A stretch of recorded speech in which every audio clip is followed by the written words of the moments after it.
the fridge door open. With the fridge door left open, the temperature has risen above 5 degrees and into the danger zone.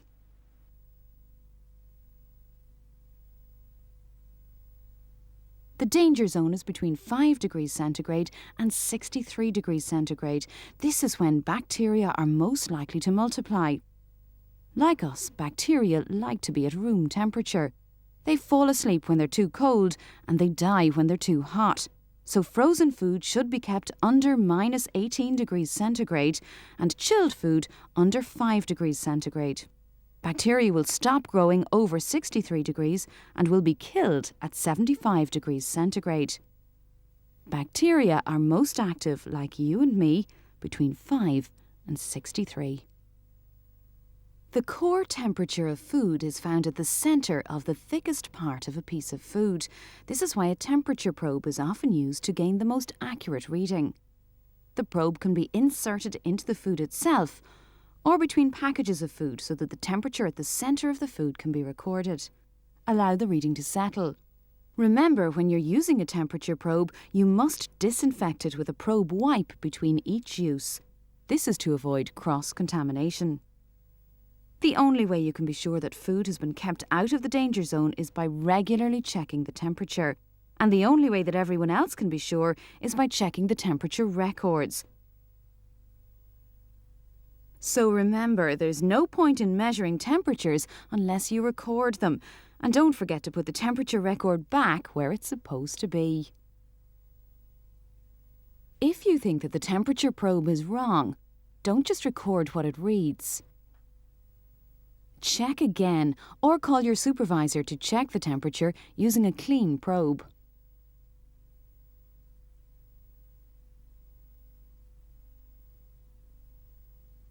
So to beat bacteria, arm yourself with a temperature probe and you'll be ready for the battle. Remember, hot to handle, cold to hold.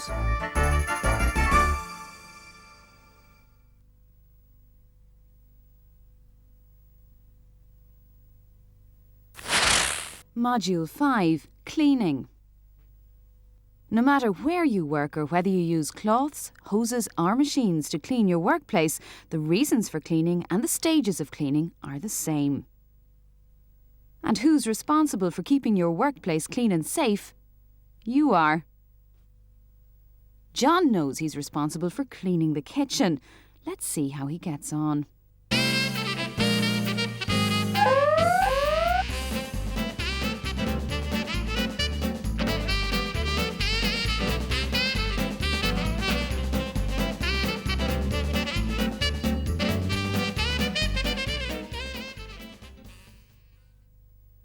Not very well.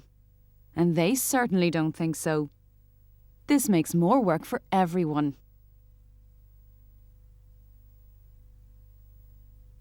Rubbish and food waste are a breeding ground for bacteria and can also attract pests such as rats and mice, flies, insects, dogs and cats.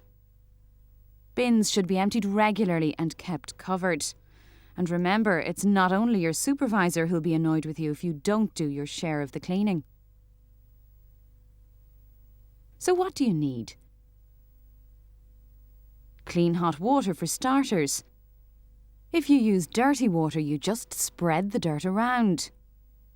Your employer will provide you with food-grade chemicals for cleaning. To clean properly, you'll need to use both detergents and disinfectants. Detergents clean by removing the dirt you can see. Disinfectants clean by killing the bacteria you can't see. And remember to always use food-grade chemicals in the correct concentrations. No matter what cleaning work you're doing, you should follow the 6 stages of cleaning. First, you should pre-clean with a clean cloth.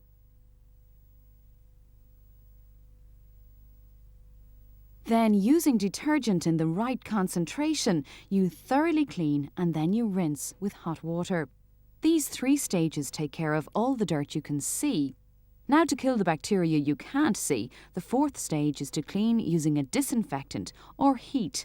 Remember, bacteria will be killed at 75 degrees centigrade. The 5th stage is a final rinse. And the sixth and final stage is air drying. When you're cleaning, you should always use clean, hot water and a disposable cloth. If you don't have disposable cloths, make sure that your cloth is clean. Remember, these 6 stages are the same no matter where you're working or what you're cleaning. So by keeping your work area clean inside and out, you'll make your workplace a pest-free zone. Report any signs of infestation immediately to your supervisor and highlight any potential problems such as broken equipment which may affect food safety in your workplace. Remember, cross-contamination can occur if raw food comes in contact with cooked or ready-to-eat food. So like John, you should always clean the raw food areas last, just in case. And remember, it only takes 20 minutes at room temperature for bacteria to multiply, so mop up any spills as soon as they happen and clean and disinfect as you go. John knows he's completed the 6 stages of cleaning, but to let everyone else know, he must remember to sign the cleaning record. A clean workplace is a safe workplace, so follow the 6 steps to clean what can and can't be seen.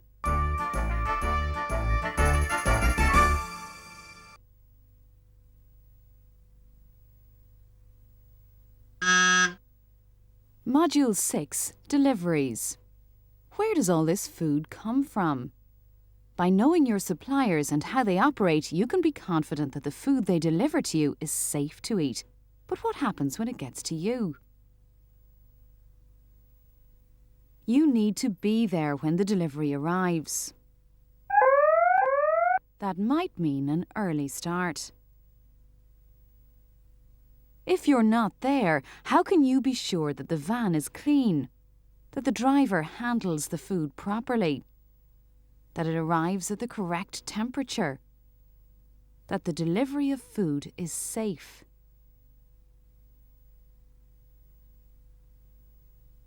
Safe from pests. Safe from cross-contamination and physical hazards. So how do you avoid this from happening? To accept a delivery, make sure you're there when it arrives. Check that the container is clean and free from pests and see that the delivery person operates in a hygienic way. Make sure that foods have been correctly stored so that there's no danger of cross-contamination. If the food is chilled or frozen, use a temperature probe to ensure that it's at the right temperature on delivery. All food should be within its best before or use by date. Cans should not be rusty or dented or leaking, and packaging should be undamaged, clean and dry. If you're not happy, reject the delivery or call your supervisor. If everything's up to standard, sign the delivery record and store the goods properly as soon as possible. John has just accepted a delivery. Let's look again at what you need to do before you can be sure that the delivery should be accepted. Arrive on time. Check the condition of the vehicle and the delivery person. Check that there's no cross-contamination. Examine the dates and packaging. Probe the temperature. And if you're happy, sign the delivery record and transfer to storage immediately. If you can't accept, reject the delivery. If at any stage you're not sure, call your supervisor. Now you have the skills to accept a delivery, you can use these skills and those from previous modules to be confident that the food that's made, stored or sold in your workplace is safe to eat.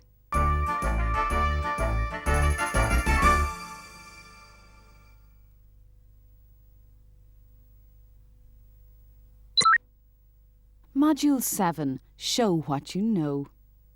If, like John, you're just starting your food safety training, these skills may be new to you, but work with your supervisor to practice them, and it's only a matter of time before they'll become second nature. Remember, practice makes perfect, and good practice makes safe food. You now know how important good personal hygiene is to food safety, so always wear protective clothing at work and always put it on from head to toe. Wash your hands often using the correct procedure. And if you're unwell, go and tell. No matter where you're working, remember, separate, don't contaminate. Watch out for those physical and chemical food safety hazards. And in your battle against bacteria, know the danger zone and record temperatures regularly. Remember, bacteria are most active, like you and me, between 5 and 63. So keep food hot to handle and cold to hold. You know now that it only takes 20 minutes for bacteria to multiply at room temperature, so use those 6 steps to clean what can and can't be seen. You also know how to accept a delivery.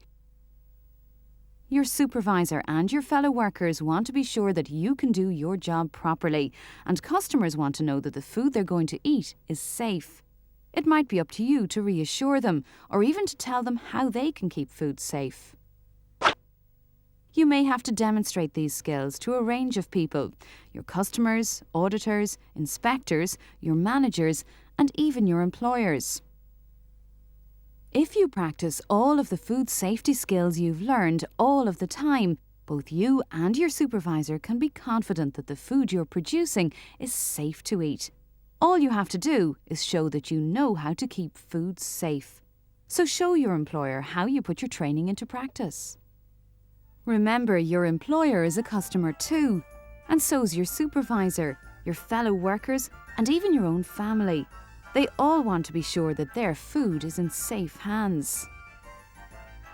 You know, so show you know.